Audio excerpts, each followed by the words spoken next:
사람이 모인 곳에 사랑이 있고, 두세 사람이 모인 곳에 격려가 있을 수도 있지만, 또 두세 사람이 모인 곳에 혼담이 모이고, 두세 사람이 모인 곳에는 불신이 있을 수 있습니다. 그런데 여기서 공통점이 있습니다. 그것은 바로 말이 좋지 않아요. 사람들은 모이면 말하고 그 말의 결과로 사랑도 격려도 불신도 생긴다는 사실입니다. 여러분들이 모여있는 곳마다 좋고 긍정적인 일들만이 생기기를 주님의 이름으로 축복합니다. 우리 주변에 있는 앞뒤 옆에 있는 분들과 우리 같이 인사 나누도록 하겠습니다.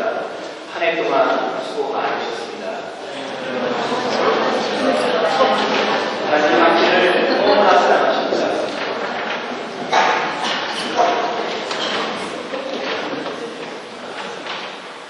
오늘 말씀은 그리스도인이 모인 곳에 있어야 할 것, 그것에 대해서 알고 있습니다. 이 말씀의 의도를 통해서 우리의 부족한 모습을 돌아볼 수 있고, 우리 자신이 어떻게 더 다듬어져야 할 것인지에 대해서 생각해 보려고 합니다. 사랑하는 성도 여러분, 주변에 어떤 사람이 실수나 잘못을 했을 경우에 어떻게 여러분은 반응하십니까? 직접적으로 달려가서 다짜고짜 인과관계를 말하고 직설적으로 표현하는 분도 있을 거고, 속으로 혼자서 삭히는 분도 있을 줄로 압니다. 오늘 성경 말씀이 이와 유사한 상황이 발생했는데 어떻게 대응해야 할지를 거기서 알려주고 있습니다. 네 형제가 너에게 죄를 짓거든 가서 단 둘이 있는 자리에서 그에게 충고하여라. 그가 너의 말을 들으면 너는 그 형제를 얻은 것이다. 그러나 듣지 않으면 한두 사람을 더 데리고 가거라. 그가 하는 모든 말을 두세 증인의 입을 들어서 확정 지으려는 것이다. 그러나 그 형제가 그들의 말도 하지 않거든 교회의 말이다. 교회의 말조차 듣지 않거든 그를 이방 사람이나 세리와 같이 여겨라. 그런데 이 말씀을 읽으면서 느끼시겠지만 실제로 이렇게 일을 처리했을 때 경험상 원하는 결과가 나타났습니다. 잘못한 사람이 제가 잘못했으니까 용서해 주세요 라고 말하면 뉘우치는 결과를 얻었느냐. 물론 그런 경우도 있겠지만 보편적으로는 그렇지 않은 경우가 더 많습니다.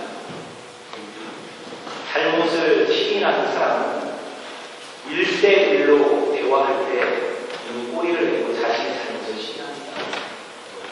그 이상의 대응관계에서는 잘못을 시인하려고 하기보다는 오히려 악한 감정이 생겨서 자신이 잘못을 했더라도 역으로 되드는 경우가 많습니다. 그런 와중에 오해도 많습니다. 두 사람은 음식당 간에 몰이 깊어질 수 있습니다. 그런데 왜 예수님은 우리에게 이렇게 하라고 말씀하고 계십니까? 어떤 의도가 이 말씀 가운데 깔려 있겠습니다. 여러분, 우리는 먼저 이 본문의 앞뒤 문맥을 살펴볼 필요가 있습니다. 예수님은 앞에서 잃은 양에 관한 이야기를 하셨습니다. 양 100마리 중에 한 마리를 잃어버렸을 경우 그 한 마리를 찾아 나서는 목자에 대한 이야기입니다. 양 한 마리조차 소중하게 여기는 목자의 마음처럼 한 사람 한 사람 주님 앞에선 모두 소중하다. 그의 지위, 신분, 능력에 상관없이 하나님 앞에선 모두 소중한 존재입니다. 예수님은 이렇게 이야기합니다. 너희는 이 작은 사람들 가운데 하나라도 망하는 것은 한 사람이라도 업신여기지 않도록 조심해라. 이와 같이 이 작은 사람들 가운데서 하나라도 망하는 것은 하늘에 계신 너희 아버지의 뜻이 아니다. 거기다가 오늘 읽은 성경 말씀의 뒷부분에서 용서에 대한 베드로와 예수님의 대화가 이어지고 있습니다. 베드로는 이렇게 질문합니다. 주님, 형제가 제게 죄를 지으면 몇 번이나 용서해 주어야 하겠습니까? 7번 정도면 충분하지 않겠습니까? 예수님은 의기양양하게 자신을 바라보며 말하는 베드로를 향해 이렇게 대답했습니다. 베드로야, 70번씩 7번이라도 용서해 주어라.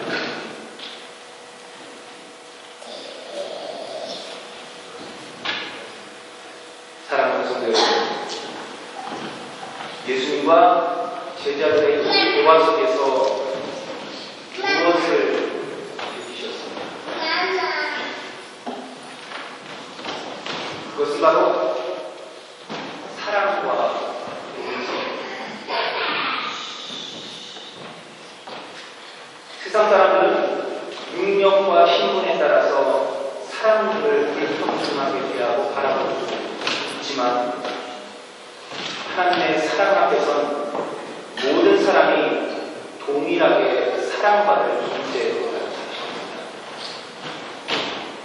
세상의 법은 7번만 용서해 주어도 현자 소리를 들을 수 있지만 하나님의 법은 끝까지 용서를 촉구하고 있습니다.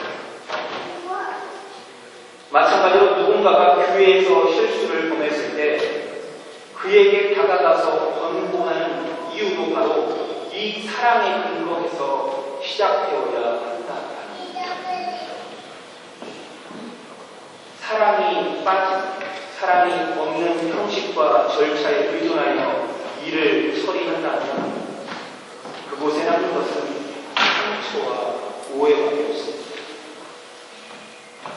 교회는 사랑을 살리고 사랑을 먹이고 소망을 안겨주는 곳이지 정죄하며 심판하는 곳입니다. 그런 의미에서 공동체 안에서 권고해야 할 때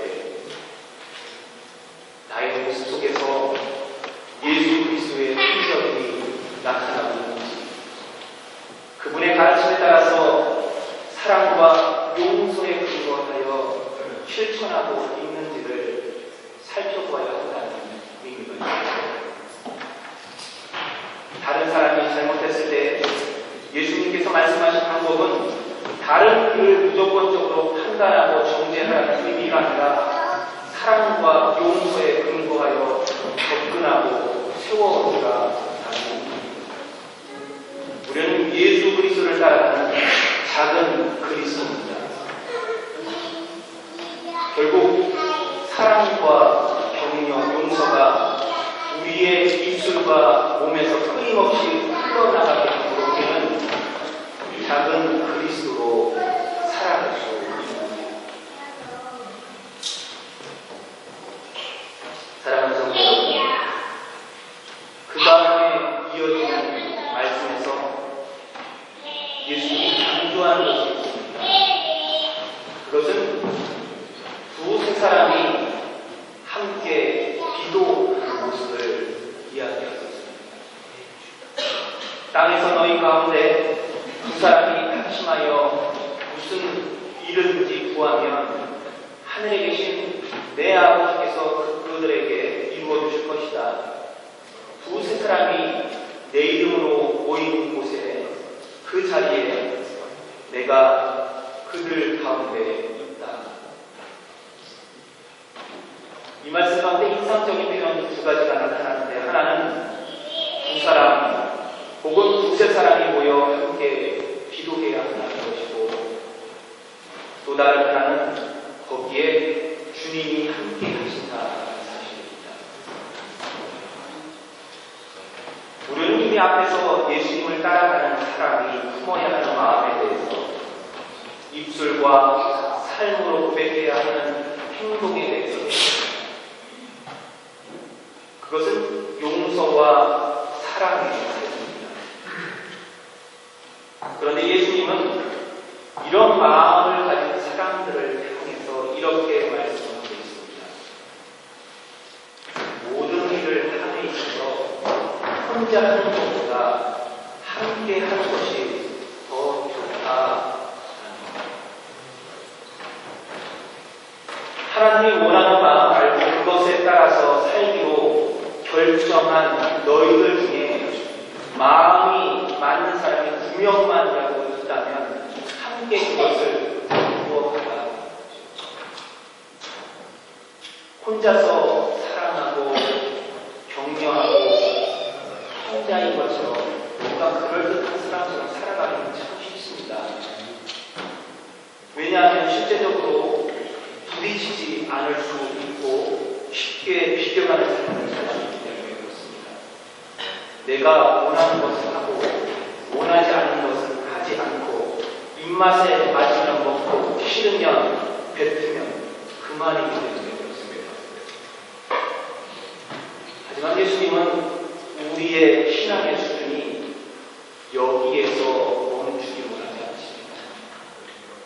다른 이들과 함께 하나님의 나라를 이루어가기를 원하고 계십니다.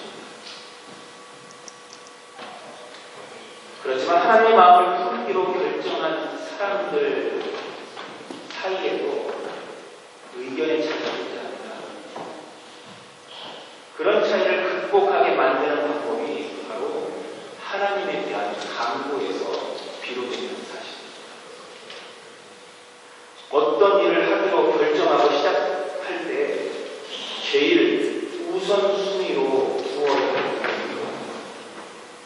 하나님에 대한 간구를 통해서 하나님이 가장 원하는 것이 무엇인가를 분별할 수 있게 됩니다.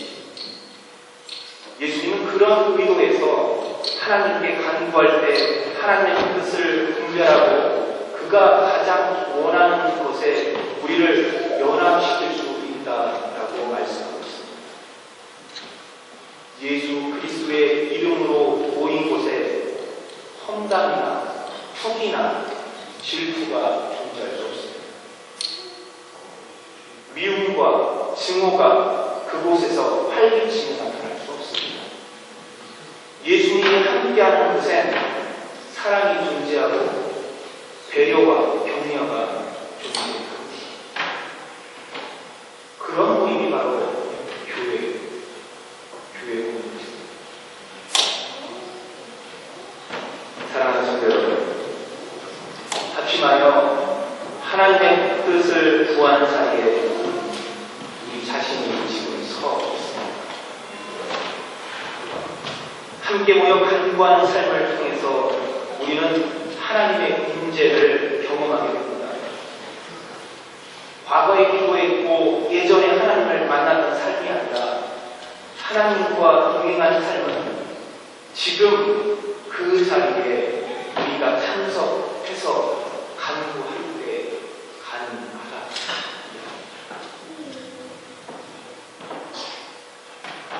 우리의 모임은 눈에 보이는 것이 불가합니다. 여기에는 예수님이 함께하고 하나님의 마음이 존재합니다. 혹시나 우리 모임을 너무 가볍게 쉽게 여기지는 않습니까? 거기에 참석할 수 있고 같이 은혜를 나누며 얘기할 수 있으니 감사한 마음을 가지고 있으십니까? 하나님 우리를 위해서 예비하신 특별한 이 모임은, 그리고 그 속에 속한 우리는 특별한 존재죠. 거기서 하나님의 임재를 경험하고 주님의 마음을 알아갈 수 있게 되는 것입니다. 그것에 바탕을 두어 사랑하고 용서하는 삶을 이루어갈 수 있기를 주님의 이름으로 축복합니다. 예전에 제 아내와 함께 그리스도인으로 사는 것이 무엇일까를 이야기한 적이 있습니다.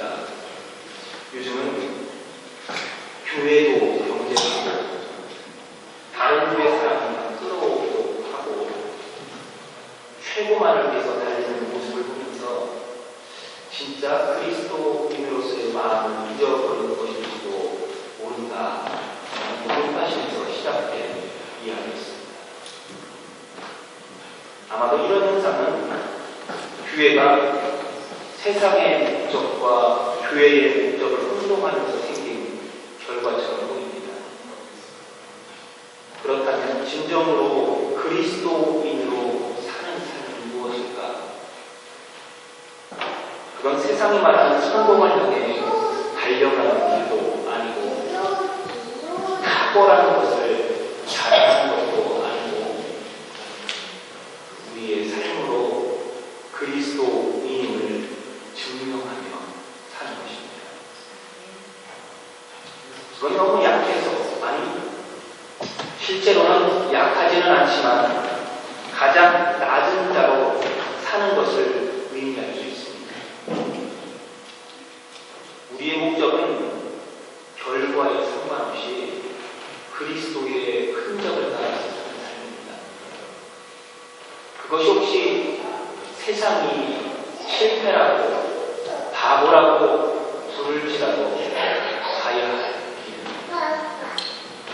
혹은 죽음으로 증명해야 될 수 있는 길입니다. 사랑하는 여러분, 여러분이 모인 곳에는 무엇이 있습니까?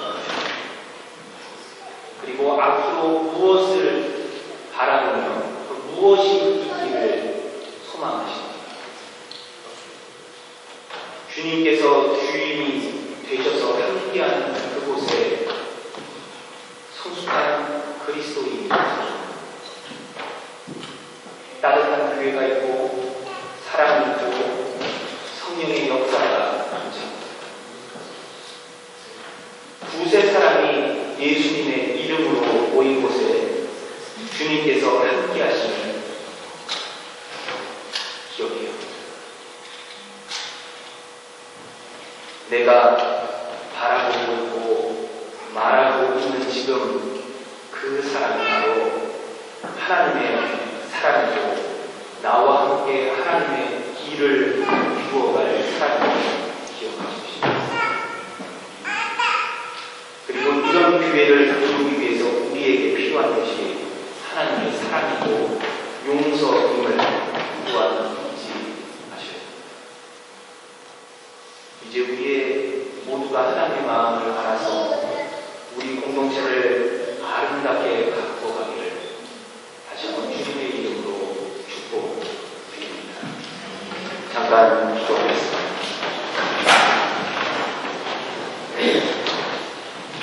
하나님, 예수 그리스도의 이름으로 모인 이곳에 하나님의 마음을 알아가고 주의 사랑을 경험하며 주의 용서를 실천하고 하나님의 뜻을 강구하며 살아가는 공동체가 되게 하여 주시옵소서. 우리 가운데 하나님의 인도하심과 하나님의 역사를 의지하며 나아가는 주시되 과거에 내가 예수를 알았고 과거에 내가 하나님을 경험했던 것이 아니라 지금 내가 예수님을 알아가고 하나님을 체험하고 주님과 동행하고 있음을 예배로, 삶으로, 기도로, 순간순간 그리스도인의 삶의 증거로 나타나게 하여 주시옵소서. 주여, 우리 하이델베르크 교회 가운데 함께 하실 놀라운 하나님의 역사를 기대합니다. 감사하며 예수 그리스도의 이름으로